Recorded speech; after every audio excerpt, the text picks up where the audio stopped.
Understand Introverts by Michaela Chung from introvertspring.com.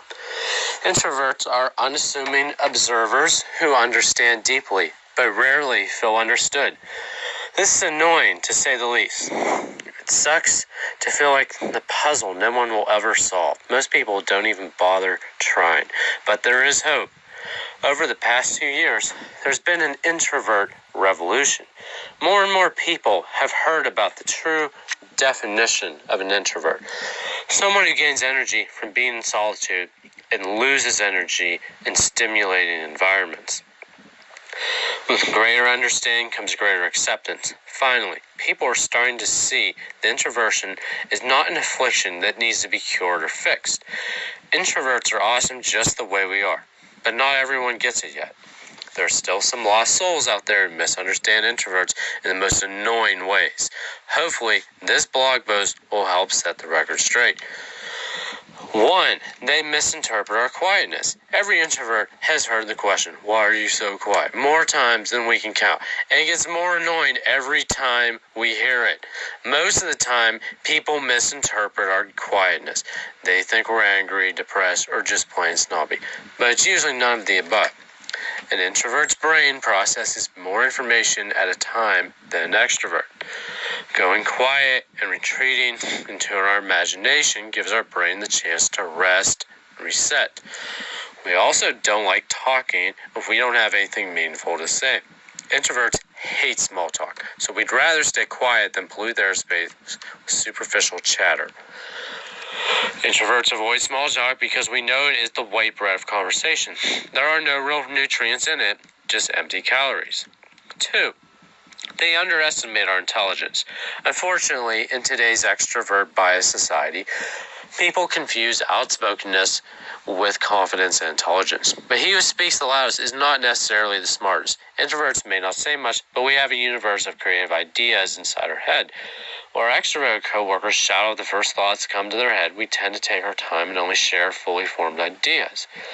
Solitude is the golden thread that unites us with our inner world. We need quiet to connect the dots in our constellations of thought. That's Michaela Chung's Irresistible Introvert book, talking about us sensitive souls, introverts. 3. They think we need them to speak for us. Hey, I'll be the first to admit that sometimes it can be great to have a talkative extrovert on your side.